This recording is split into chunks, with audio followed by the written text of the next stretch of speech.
to spend 3 years on one of the 5 major sections of the team. Our administrative support section contains the Office of the Commander, Operations, Logistics, Parachute Maintenance, and Media Relations. Ladies and gentlemen, looking high and overhead, you will see 2 jumpers performing what is known as a tandem parachute jump. These 2 individuals are harnessed together as the instructor deploys a small parachute known as a drogue, slowing them down to a safe speed. The instructor is a highly experienced professional and handles the technical aspects from start to finish. During the tandem jump, the student can enjoy the free fall experience and absorb all the sensations while feeling assured attached to a highly experienced instructor. They open their parachute at 5,000 feet. Unlike other flexible wing gliders, this black and gold canopy is designed to safely withstand a total suspended weight of 500 pounds. Our specially selected passenger for the day is Jeanette Thomas. Janet grew up in the household of a military veteran father and a soprano opera singing mother. They volunteered and served 3 years in Tanzania, her father as a doctor and her mother as a small plane pilot.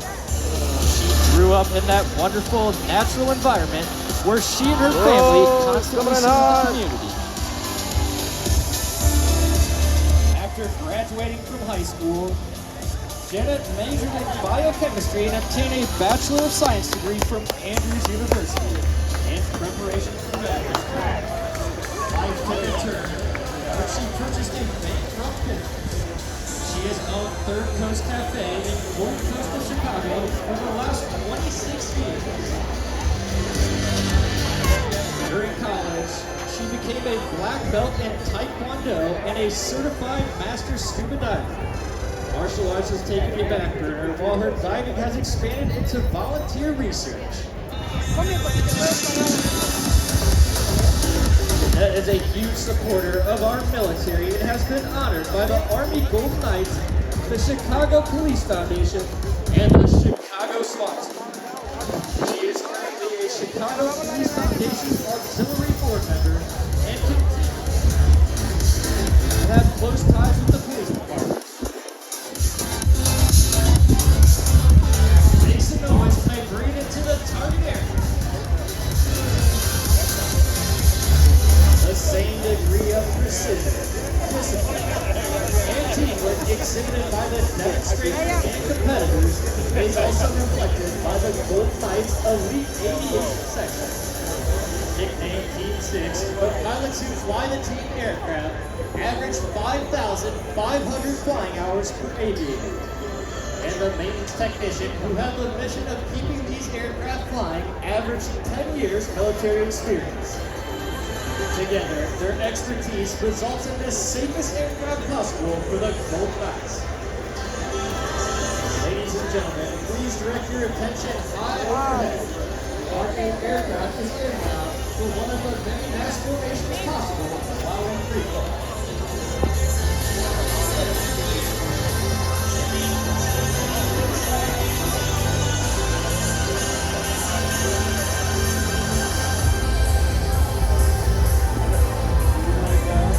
The jumpers are out and the smoke is on. We now have members of the Golden Knights rapidly approaching speeds of 120 miles per hour. The initial part of the formation is called the base, and it forms quickly as the initial jumpers fly their bodies together while airlocking their arms and legs to form the nucleus of the formation. The remaining jumpers set up slightly above and outside the formation, awaiting the team leader's call. At 5,000 feet, the team leader will prop up, telling the outside jumpers to perform our bob first move.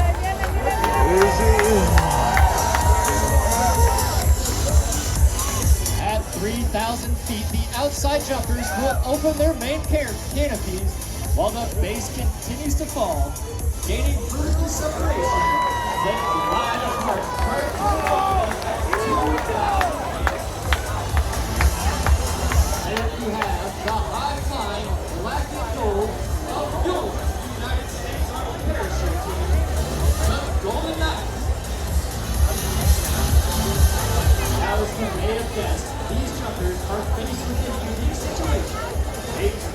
flying in the sky.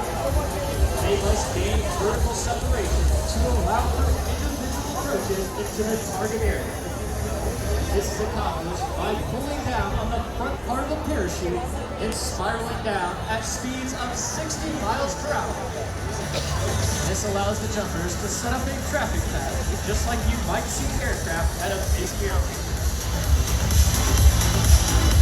You may notice the tail of the parachute curl under.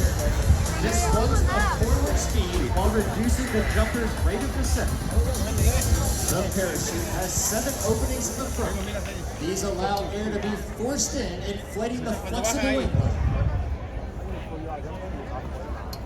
As the jumper flies closer to the target area, watch the movements he makes with the steering lines. He is showing you the full flight characteristics of the Ram Air parachute as he brings it into the target area.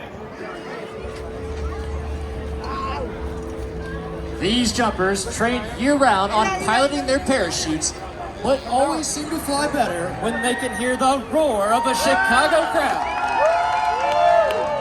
Make some noise as they bring it into the target area. Touchdown.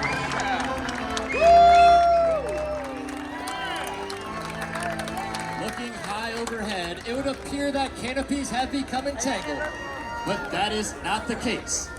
These jumpers are actually performing a facet of the sport called canopy relative work. With the advanced aerodynamic design of the Ram Air parachute, it is possible to fly one parachute right up to the hands of the other jumper without adversely affecting its flight characteristics. The top jumper can pull himself down his partner's lines and even stand on his shoulders. The formation you see here is called a biplane. The top jumper is now in total control of the formation. Unlike free fall, these jumpers can carry on a conversation just like you and I standing on the ground. It is the job of the right jumper, who is the navigator, to relay altitude readings to the pilot. If you thought landing one parachute was hard, watch as they bring this side by side into the target area. As the jumpers near the ground, you may hear the command brake just prior to the jumper's landing. Ladies and gentlemen, as the last jumper makes contact with the ground, this will conclude our performance for the morning. And on behalf of the entire team, I would like to thank each and every one of you for being such a warm and receptive airborne audience. In closing, I leave you with this final thought. In the future, may all your days be prosperous and your nights golden.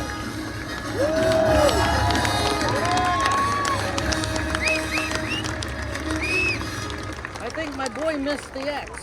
All right. All right, ladies and gentlemen, boys and girls, nice job, our United States Army's Golden Knights. We're going to turn it right over to ready to rock and roll here with the FA-18 Super Hornet. Let's go.